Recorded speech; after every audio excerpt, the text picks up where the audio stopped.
आज तक रेडियो सुनता है सारा जहां।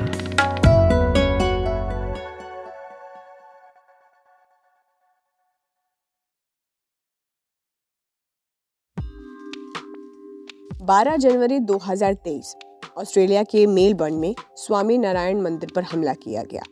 कुछ दिन बाद 16 जनवरी को विक्टोरिया में श्री शिवा विष्णु मंदिर में तोड़फोड़ हुई। कुछ दिन और बीते 23 जनवरी को मेलबर्न के इस्कॉन टेम्पल में हमले हुए। कई हिंदू मंदिरों में ये जो एक के बाद एक तोड़फोड़ की गई, इनका आरोप सीधे तौर पर खालिस्तान समर्थक आंदोलन के सदस्यों पर लगा। इतना ही नहीं, गाहे बगाहे कनाडा से लेकर लंदन तक अलग अलग खालिस्तान की मांग को लेकर आंदोलन देखने को मिलते रहे हैं। कहां तक फैले हैं खालिस्तान आंदोलन के तार। इस शब्द खालिस्तान का मतलब क्या है और खालिस्तान की ये पूरी मांग की शुरुआत कहां से हुई, आज ज्ञान ध्यान में इसी की बात। नमस्ते, मेरा नाम है खुशबू कुमार और ये है ज्ञान ध्यान।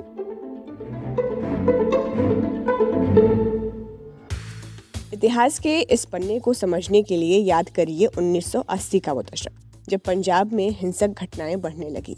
इन घटनाओं के पीछे जरनैल सिंह भिंडरावाले का नाम आया। इस भिंडरावाले ने 1982 में अमृतसर में गोल्डन टेम्पल यानी स्वर्ण मंदिर को अपना घर बना लिया। कुछ महीनों बाद भिंडरावाले ने सिख धर्म की सर्वोच्च संस्था अकाल तख्त से अपने विचार रखने शुरू कर दिए। खालिस्तान यानी सिखों के लिए अलग देश की मांग रफ्तार पकड़ने लगी। लिहाजा इंदिरा गांधी की सरकार ने ऑपरेशन ब्लू स्टार लॉन्च किया और 6 जून को भिंडरावाले को मार दिया गया। इसका बदला बताते हुए देश विदेश में एक के बाद एक हमले हुए। तत्कालीन प्रधानमंत्री इंदिरा गांधी की 1984 में तो पंजाब के सीएम बेअंत सिंह की 1995 में जान चली गई। एयर इंडिया की एक फ्लाइट को भी 1985 में उड़ा दिया गया। इन सभी हमलों के पीछे एक मांग थी, खालिस्तान। तो क्या है इसका अर्थ और कहां से शुरू हुई ये खालिस्तान की मांग, बता रहे हैं आजतक.in में senior sub editor Priyank Dwivedi. Khalistan का मतलब होता है खालसाओं का देश। इसका जो मतलब माना जाता है, जो हमारे पास दस्तावेज है, कि खालिस्तान शब्द का पहली बार इस्तेमाल वीर सिंह भट्टी ने किया था। एक सिख नेता थे। इन्होंने उस समय कुछ टेम्पलेट छपवाए थे जिसमें सिखों के लिए खालिस्तान नाम से अलग देश की मांग हुई की थी उन्होंने। ये सब इसलिए हुआ था क्योंकि ये वो समय था जब मुस्लिम लीग पाकिस्तान की मांग कर रही थी।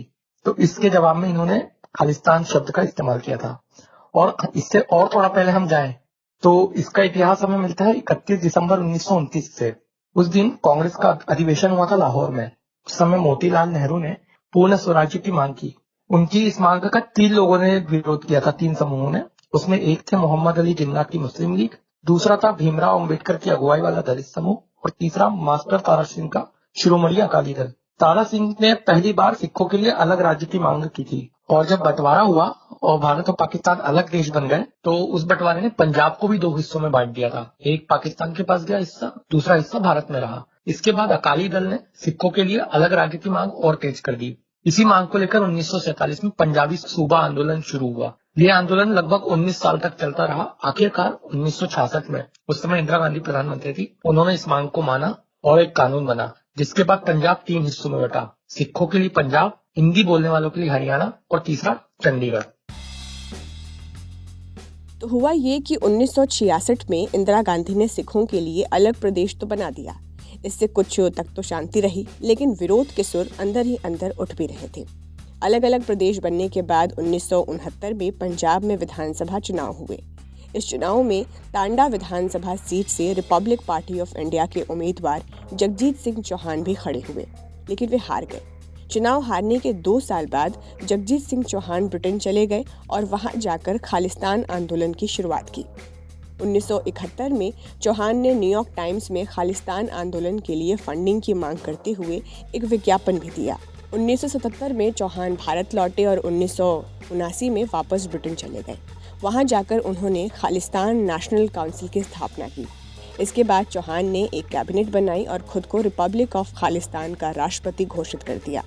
उसने खालिस्तानी पासपोर्ट, स्टैंप और खालिस्तानी डॉलर भी जारी किए। इतना ही नहीं, ब्रिटेन और यूरोपीय देशों में खालिस्तानी एम्बेसी भी खोल दी। इधर देश में पंजाब अलग प्रदेश बन तो गया था, लेकिन ज्यादा अधिकार की मांग उठने लगी। 1973 में अकाली दल ने पंजाब को ज्यादा अधिकार देने की मांग रख दी और यहाँ से जिक्र आया आनंदपुर साहिब रेजोल्यूशन का।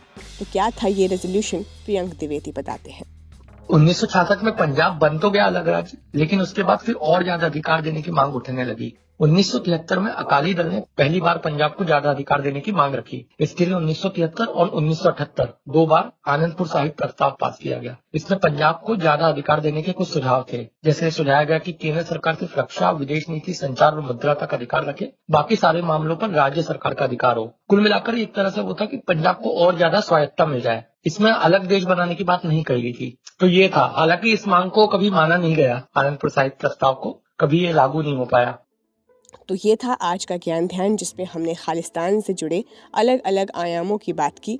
कुछ कहना चाहते हो तो इस पॉडकास्ट के बारे में लिख भेजिए हमें radio@aajtak.com पर। इस पॉडकास्ट को प्रोड्यूस किया है शुभम तिवारी ने। खुशबू कुमार के साथ थे आप। नमस्कार।